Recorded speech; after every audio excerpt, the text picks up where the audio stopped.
আসসালামু আলাইকুম। আপনাদের সাথে আছে আমি জুবায়ের হাসান।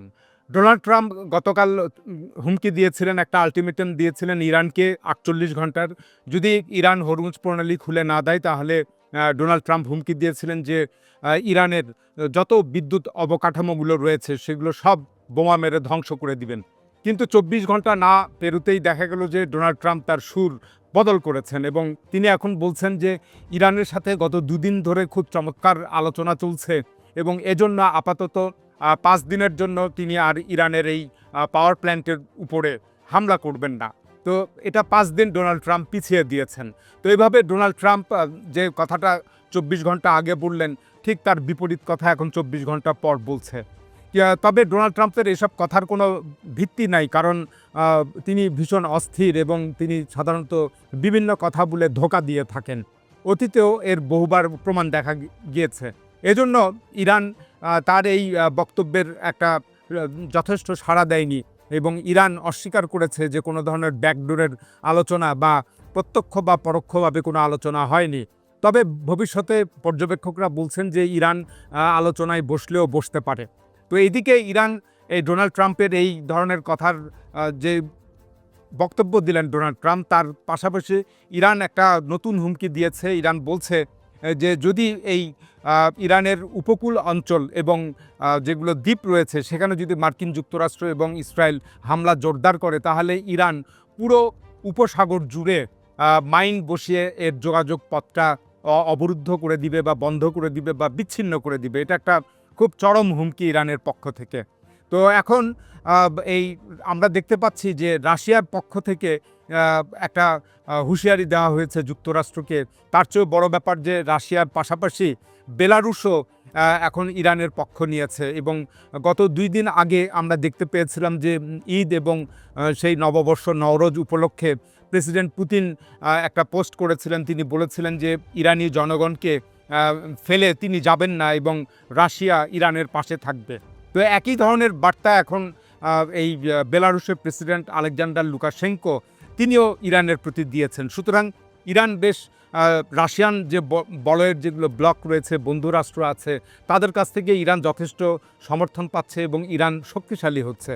তো বস্তুত গত ৪৮ ঘন্টায় আমরা দেখতে পেলাম, বিশেষ করে ডোনাল্ড ট্রাম্প যখন হুমকি দিলেন এই ইরানের পাওয়ার প্ল্যান্ট উড়িয়ে দেবার, তখন থেকে এই যুদ্ধ বন্ধ করবার জন্য জোর কূটনৈতিক তৎপরতা চলছে এবং এটা বৃদ্ধি পেয়েছে।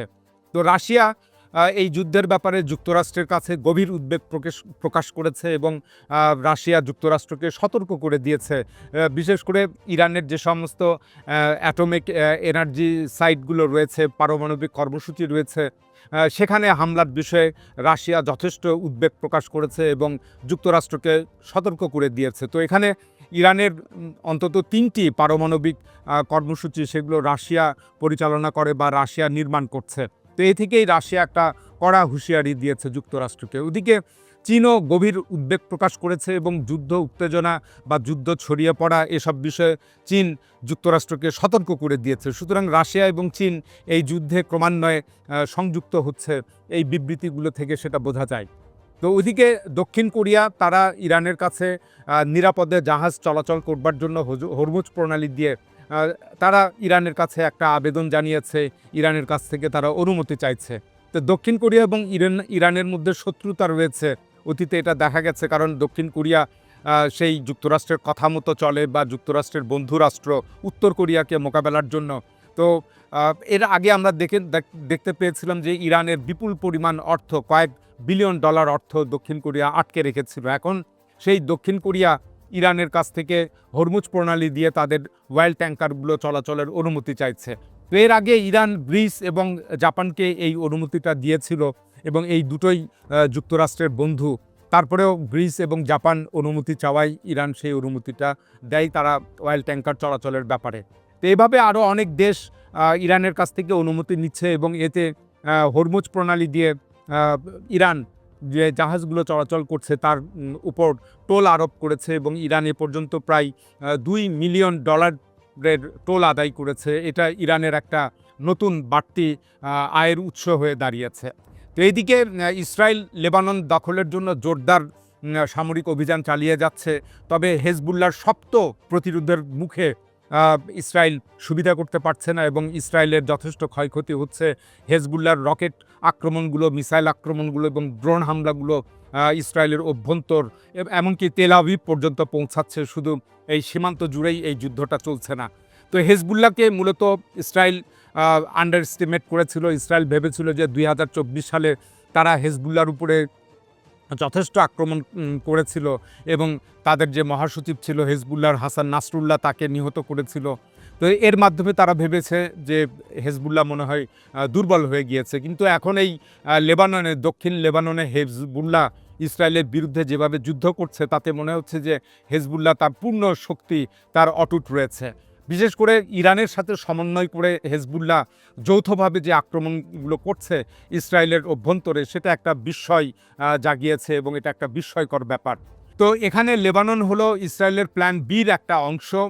এর কারণ হচ্ছে যে যদি যুক্তরাষ্ট্র এই ইরানের থেকে আচমকা সরে পড়ে এবং যুক্তরাষ্ট্রের কারণে যদি ইসরায়েলকেও সরে পড়তে হয়, তাহলে ইসরায়েল এই দুর্বল লেবানন দখলের অভিযানটা জোরদার করবে। বিশেষ করে দক্ষিণ লেবানন তারা দখল করতে চাইবে এবং তাদের এই পরিকল্পনাটা, প্ল্যান বি পরিকল্পনাটা বাস্তবায়িত করবে যাতে লেবাননের ভূখণ্ড তাদের দখলে যায়, দক্ষিণ লেবাননের অংশ।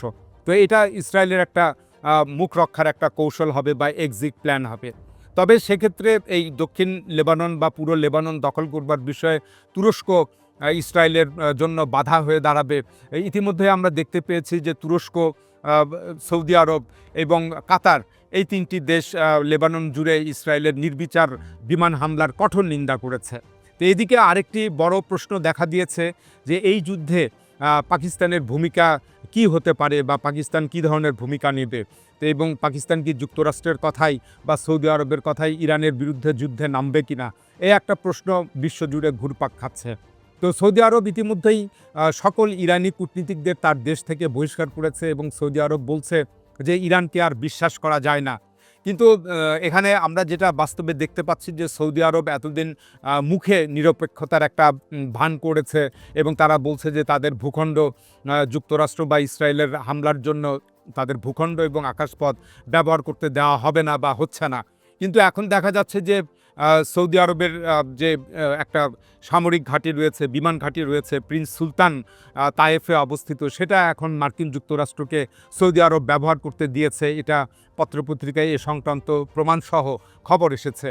তো এই ঘাঁটিতে আজকে ইরান একটা ভয়াবহ হামলা করেছে। ইরান দাবি করেছে তারা বেশ কয়েকটি সৌদি আরবের এই যে সুলতান ঘাঁটিতে মার্কিন যুক্তরাষ্ট্রের যে বিমান রয়েছে সেখানে তারা আঘাত করেছে। এর আগে আমরা দেখতে পেয়েছিলাম যে সৌদি আরবের বিভিন্ন তেল, গ্যাস অবকাঠামোগুলোতে ইরান ড্রোন হামলা চালিয়েছে। তো এই থেকেই সৌদি আরব এবং ইরানের মধ্যে একটা সর্বাত্মক যুদ্ধ বেঁধে যাওয়ার একটা সমূহ সম্ভাবনা তৈরি হয়েছে এবং এটা বিচিত্র নয়। তো সেক্ষেত্রে তখন পাকিস্তান এবং সৌদি আরবের মধ্যে যে প্রতিরক্ষা চুক্তি রয়েছে, যেটা গত বছর সেপ্টেম্বরে স্বাক্ষরিত হয়েছিল যে এক দেশের উপরে আক্রমণ মানে অপর দেশের উপরে আক্রমণ হিসাবে ধরে নেওয়া যাবে, তো সেই প্রতিরক্ষা চুক্তি অনুযায়ী সৌদি আরব এখন পাকিস্তানকে ইরানের বিরুদ্ধে যুদ্ধ করবার জন্য আহ্বান জানাবে কিনা, এটা একটা প্রশ্ন দেখা দিয়েছে। যদি সে আহ্বানটা জানায় আর তাহলে পাকিস্তান সেটাতে যোগ দেয়, তাহলে এক ভয়াবহ পরিস্থিতির সৃষ্টি হবে। পাকিস্তান এবং ইরানের মধ্যে স্থল সীমান্ত রয়েছে, দুই দেশের মধ্যে অনেক ইকোনমিক স্বার্থ সংশ্লিষ্ট বিষয় রয়েছে। পাকিস্তানের অভ্যন্তরে প্রায় 20-25% শিয়া জনগোষ্ঠীর বসবাস এবং পাকিস্তান বহুমুখী অর্থনৈতিক সংকটে রয়েছে। তো সব মিলিয়ে পাকিস্তানের অবস্থাটা এখন নাজুক। তো এই পরিস্থিতিতে পাকিস্তান যদি ইরানের সাথে যুদ্ধে লিপ্ত হয় তাহলে পাকিস্তানের অভ্যন্তরে এক ভয়াবহ অস্থিরতা তৈরি হবে। বিশেষ করে পাকিস্তানের সংখ্যাগরিষ্ঠ জনগণ শিয়া সুন্নি নির্বিশেষে তারা ইরানের পক্ষে অবস্থান নিয়েছে এবং তারা মার্কিন যুক্তরাষ্ট্রের বিরুদ্ধে রয়েছে বা বিপক্ষে রয়েছে। পাকিস্তান জুড়ে এখন কঠোর মার্কিন বিরোধী মনোভাব বিরাজ করছে। তো এখন এই বহুমুখী সমস্যার জর্জরিত পাকিস্তান এই যুদ্ধের ঝুঁকি নেবে কিনা ইরানের বিরুদ্ধে, সেটা আগামী দিনগুলোতে পরিষ্কার হবে। তো বস্তুত ইরান যুদ্ধকে কেন্দ্র করে ওয়ার্ল্ড অর্ডার একটা চেঞ্জ হওয়ার পথে রয়েছে বিশ্ব ব্যবস্থা।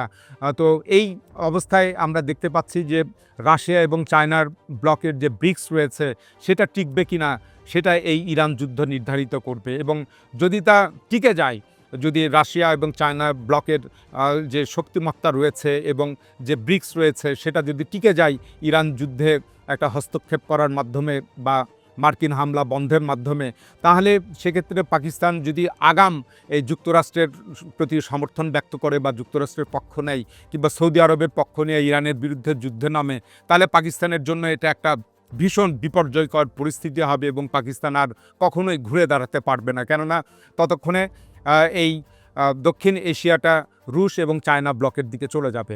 তো ভারতের ক্ষেত্রেও তাই। এই জন্য ভারত এই আগামী বিপদটা বুঝতে পেরে ইরানের সাথে যোগাযোগ করছে। গতকাল ইরানের প্রেসিডেন্ট মাসুদ পেজেশকিয়ানের সঙ্গে কথা বলেছেন এবং সেখানে পেজেশকিয়ান নরেন্দ্র মোদীকে এই মার্কিন আগ্রাসন বন্ধের জন্য ব্রিক্সকে তৎপর হওয়ার আহ্বান জানিয়েছেন বা উদ্যোগী হওয়ার আহ্বান জানিয়েছেন।